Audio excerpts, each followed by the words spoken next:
ساب گاید سلام دوستان، امروز با ویدیو دیگه. امیدوارم حالتون خوب باشه. امروز با ویدیو تست کردم و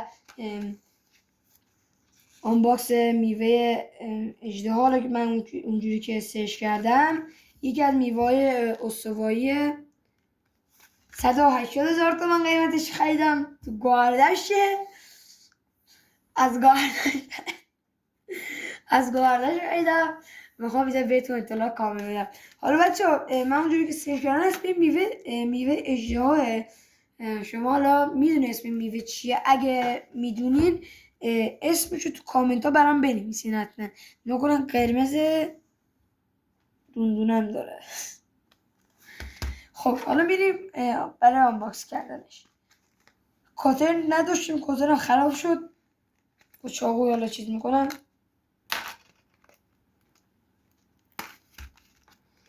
کاترم خراب شد.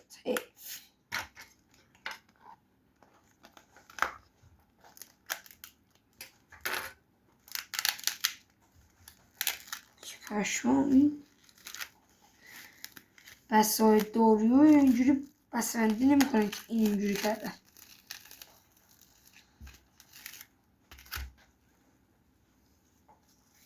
خب بچه خیلی استرس دارم، نکن مثلا بیمون انداختم. بچه نگاه کنی چقدر چیز خفنیه. مثلا یه حالت چسبون داره، انگار شبیه لبوه، لبو که رنگ میده. نگاه کنی بچه پشتشو بهتون بگم، فقط انگار میوه دقیقا اژدهاست. انگار میوه دراگونه، فقط میوه دراگون در بزرگتر و صورتی حالتره، صورتش بیشتره. نگاه کنی به همین شکل. من اینو بذارم، فقط اینجاش نمیدونم کپک زده خراب شده چی شده. حالا هرچی که هست باز. خب این یه ذره شبیه به آناناسه. نگاه کنیم بچه ها پشتشو آناناس، فقط ذره چجوری بگم تیغ تره.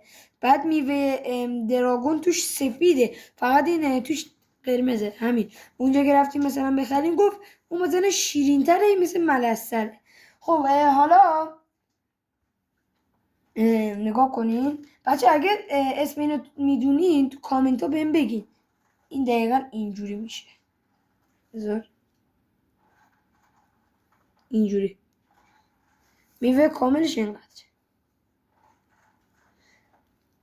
خب حالا میریم نگاه کنین توش میذاره انگار فریب حالت داره. نگاه کنین اینجا. خب حالا میریم بر تستش. خب گفتم میریم برای تستش. بکن بچه چاقو رنگ گرفت. خب دوستان لایک و سابسکرایب یادتون نره. 80 تومن به این پول دادم و بعد پولش در بیاد. خب من یه ذره از این تهش برمیدارم ببینم چه مزه‌ایه. اوه حاجی این ژله است. چاقو میذارم اینجا. یا ابوالفضل من اینو میذارم اینجا. نگاه کنیم بچه ها.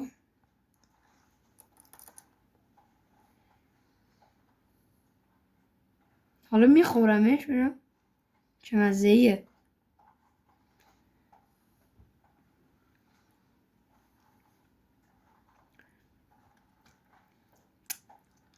ببینید هیچ مزه‌ای نمیده، هیچی. فقط حساشه، فقط حساشه میاد زیر دهنتون. انگار تخم نه شربتی که دیدیم بعضیا چیز بهو میریزن توی آب جوش تا مثلا یه جور ژله حالت میشه. انگار همونه، فقط هیچ مزه و هیچ طعمی نداره. خب یه جور چی رو بگم، فکر کنم خانم به ما انداخته واقعا، ولی اشکال نداره. دو تا جبه برد، دو تا از اینا بردیم. خب دوستان اینم از تست این پیشنهاد میدم اصلا نخرید، اصلا هیچ وقت. حتی اگه خودم میکشی میتونم نخرید، چون فقط 80 تومن پولتون به هدر میره. لایک سابسکرایب یادتون نره. این میوه که بیمزه بود، حداقل شما با مزه باشین و یه لایک و سابسکرایب کنین و به من یه انرژی بدین و خیلی ممنون میشم. توی کامنتو حتما اسم این میوه رو بگین، حتما. خداحافظ تا یه ویدیو دیگه.